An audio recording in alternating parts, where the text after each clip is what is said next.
In the annals of human conflict, wars are often decided not only by the courage of soldiers, but by the clash of ideologies, the foresight of leaders, and the brute force of industry.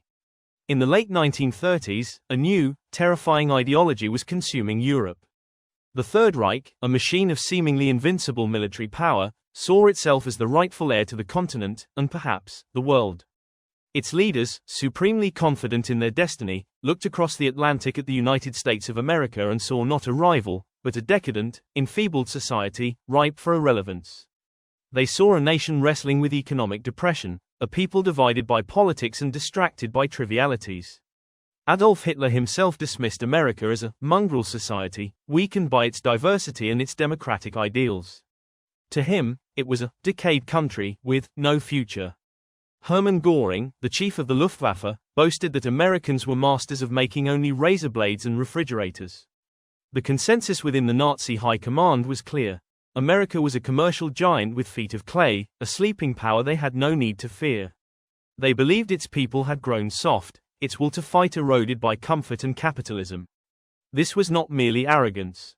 It was a fundamental, and ultimately fatal, miscalculation.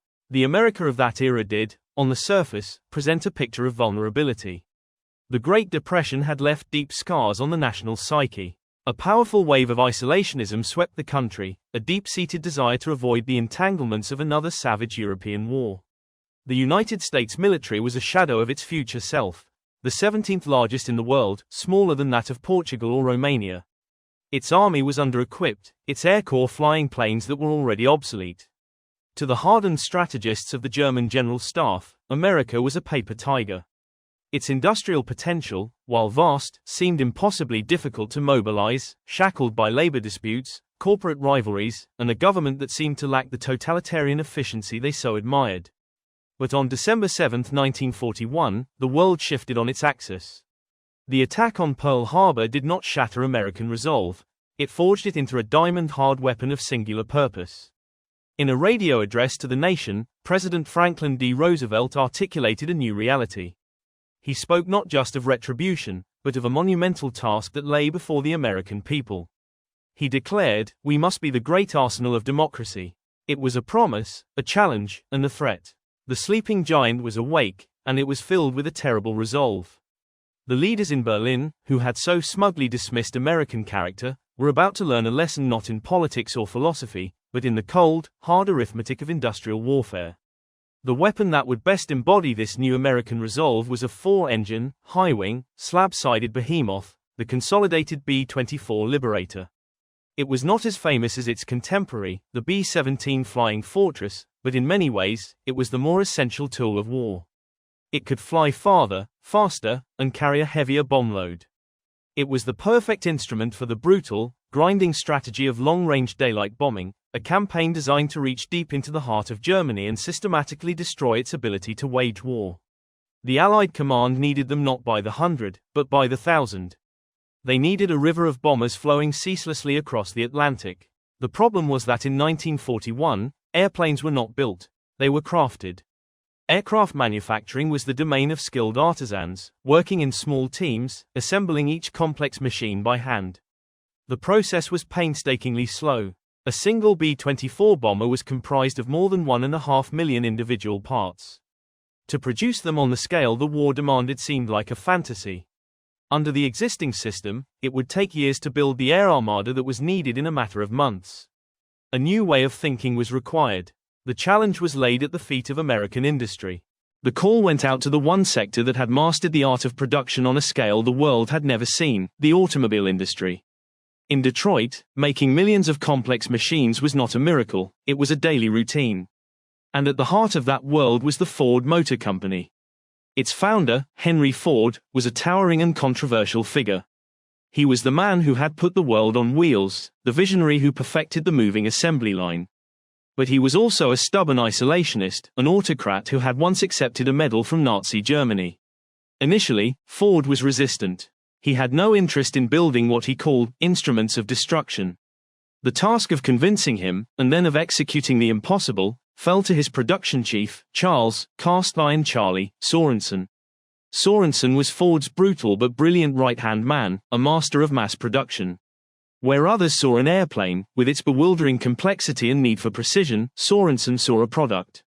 He believed that even something as sophisticated as a 4-engine bomber could be broken down, rationalized, and built just like a Model T. In early 1941, before America had even entered the war, Sorensen visited the Consolidated Aircraft plant in San Diego. He watched for days as workers meticulously hand-built the B-24S. He was appalled by the inefficiency. He returned to Michigan with a radical, almost sacrilegious vision. He would not simply copy their methods. He would build a factory so vast, so advanced, that it would swallow the entire concept of aircraft construction and spit out finished bombers at the other end. When the government asked Ford what it could do, the company, guided by Sorensen's audacity, made a promise that seemed absurd to every aeronautical expert on Earth. They would build one bomber every hour. The old guard of the aviation industry scoffed. Building an airplane, they argued, was not like building a car. The tolerances were too fine, the systems too complex. They were certain Ford would fail.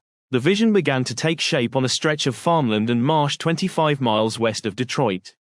The site was chosen for its size and its location on a small creek, Willow Run. Here, Ford and Sorensen would build their cathedral of production. The architect Albert Kahn was hired to design a factory that would be, upon its completion, the largest single building in the world. It was a project of breathtaking scale. The main building alone would be half a mile long and a quarter of a mile wide, covering over 67 acres under a single roof. Construction began in the spring of 1941. An army of workers descended on the quiet landscape, clearing forests, draining swamps, and pouring an ocean of concrete. They worked around the clock, under floodlights at night, pushing to enclose the structure before the brutal Michigan winter set in. The sheer speed of construction was a testament to the urgency of the moment.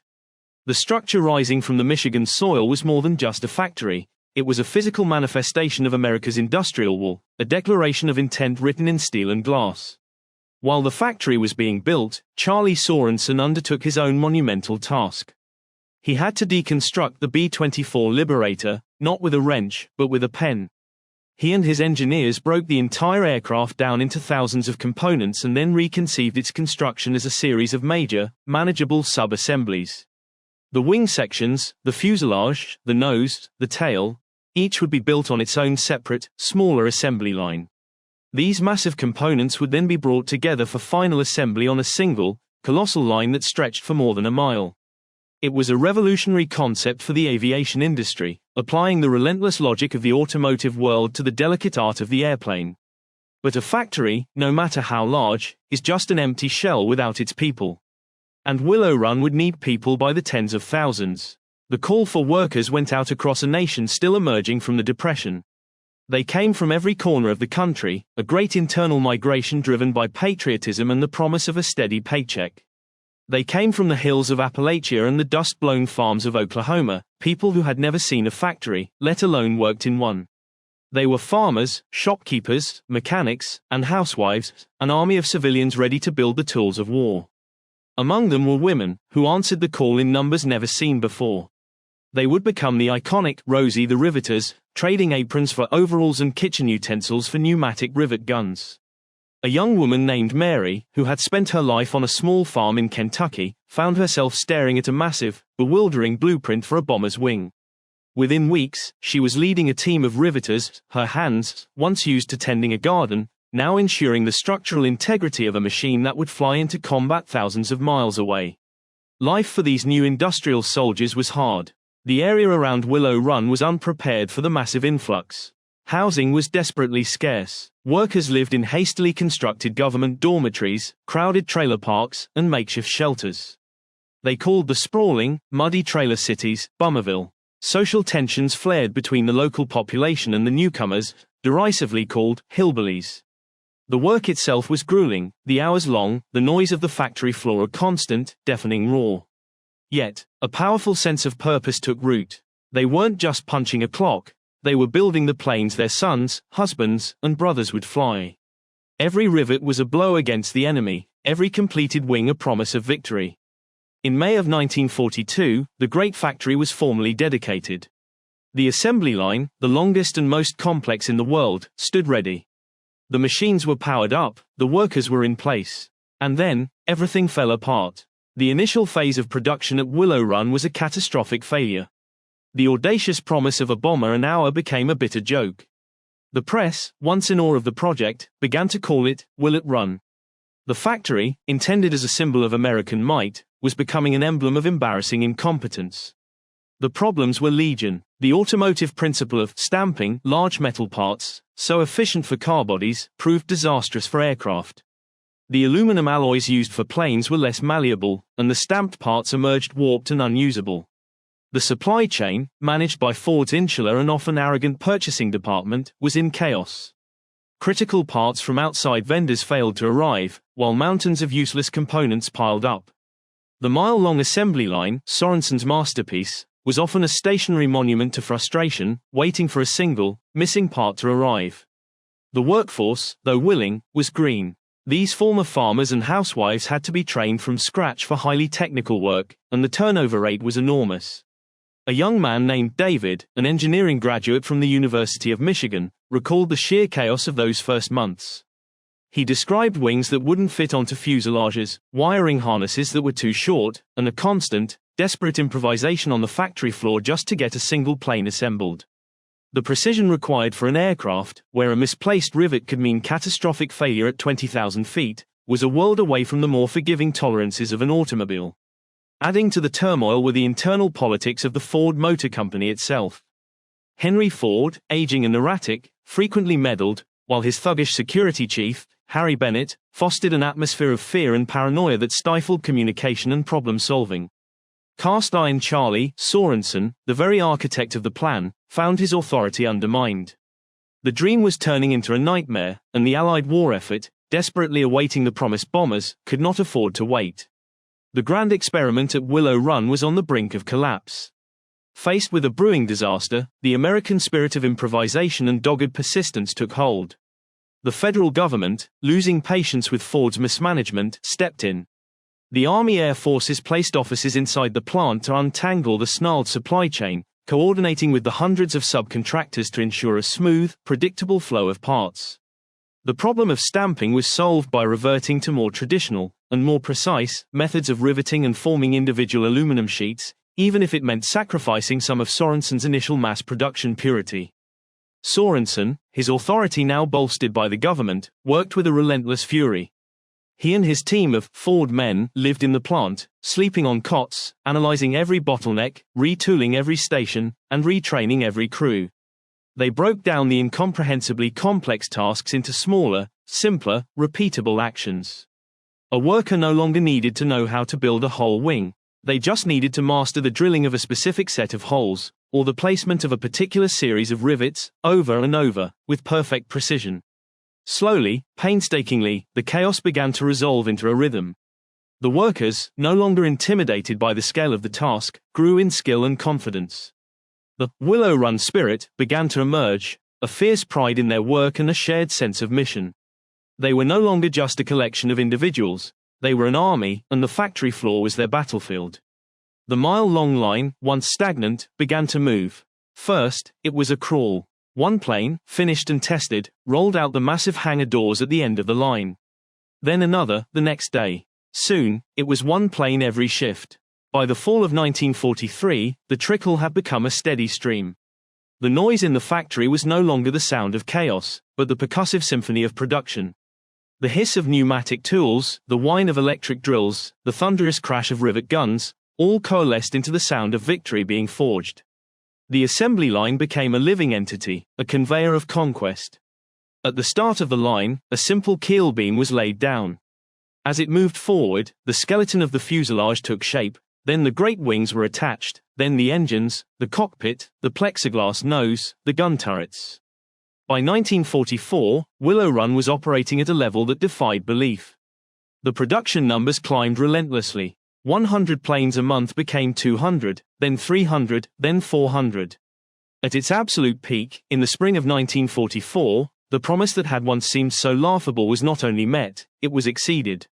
A finished, combat-ready B-24 Liberator was rolling off the line every 63 minutes. 24 hours a day, 7 days a week. A new bomber, every single hour. It was a torrent of airpower, a scale of production the world had never witnessed, and one the Axis powers could not possibly match. One factory in Michigan was producing more bombers than entire nations.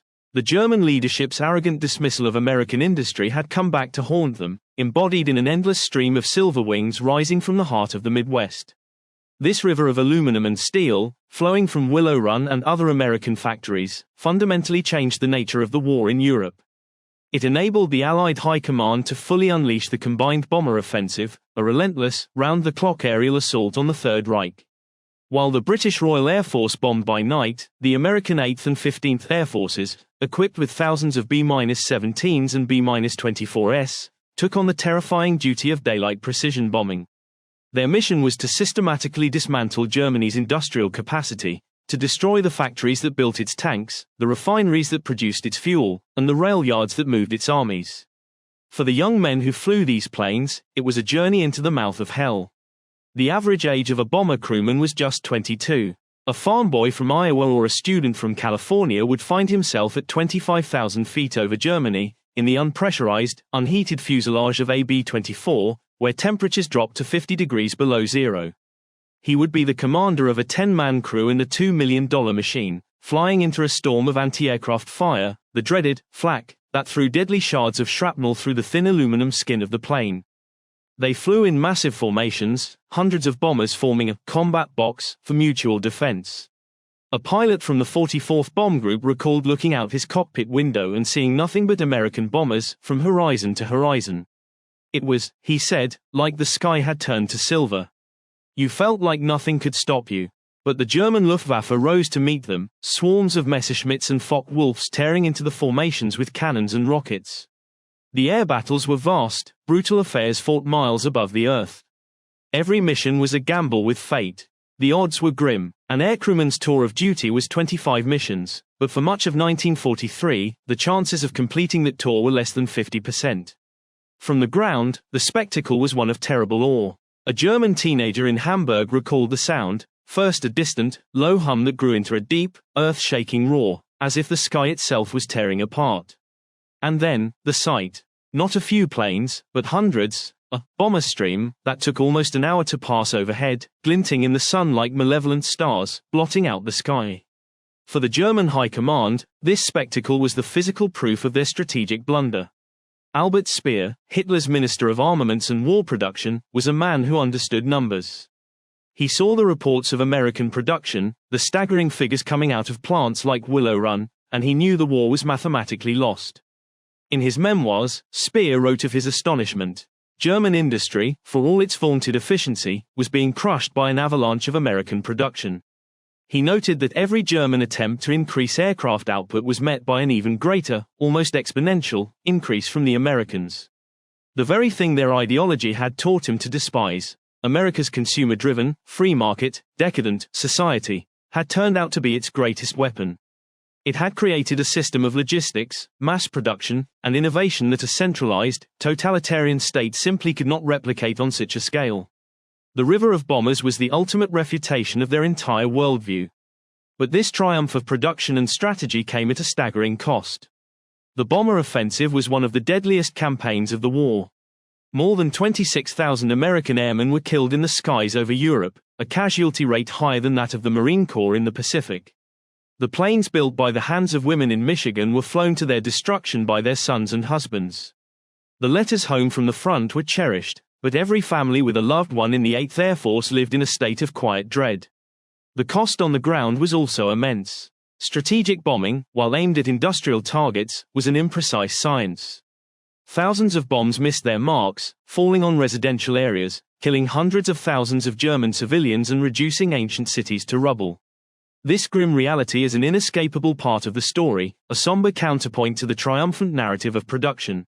The war waged by the B-24 was total, and its price was paid by everyone it touched, in the cockpit and on the ground. When the war in Europe finally ended in May of 1945, the skies fell silent. The relentless roar of the bombers was gone. The great factory at Willow Run, having produced its 8,685th and final B-24, began to wind down. Its work was done. The vast workforce, which had swelled to over 42,000 people at its peak, began to disperse. The Rosie the Riveters returned to their homes, some by choice, some forced out by returning servicemen. The Hillbillies and Okies either went back to their farms or sought new lives in the burgeoning post-war suburbs of the North. The sprawling trailer parks were dismantled, and the vast, noisy factory fell quiet. For a time, the building was used by Kaiser Frazer to build automobiles, a fitting but brief postscript. Eventually, it was acquired by General Motors, and for decades it produced transmissions and other automotive components, a return to its conceptual roots. But the legend of Willow Run was never forgotten. It stood as a monument to a unique moment in American history, a time when the nation, faced with an existential threat, mobilized its collective genius and will to achieve something that had seemed utterly impossible. The legacy of Willow Run extends far beyond the 8,685 bombers it built. It was a crucible of social change, accelerating the entry of women into the industrial workforce and challenging long-held prejudices about their capabilities. It was a catalyst for a great domestic migration that reshaped the demographic landscape of America. And it perfected a method of manufacturing that would influence industry for generations to come, proving that almost any complex product could be mass-produced if the process was broken down with sufficient ingenuity. In the end, the story of Willow Run is the definitive answer to the question the Nazi leadership posed. They looked at America and saw weakness, decadence, and division. They failed to see the strength that lay dormant beneath the surface, a deep reservoir of innovation, a fierce individualism that could be channeled into collective effort, and a populace of ordinary people capable of extraordinary achievements. They mistook a love of comfort for a lack of courage, and a democratic debate for a lack of resolve. The proof of their error was written in the skies over Germany, in the endless stream of bombers that began as a blueprint in Michigan, was built by the hands of farmers and housewives, and delivered a final, decisive verdict in the great, terrible contest of the Second World War.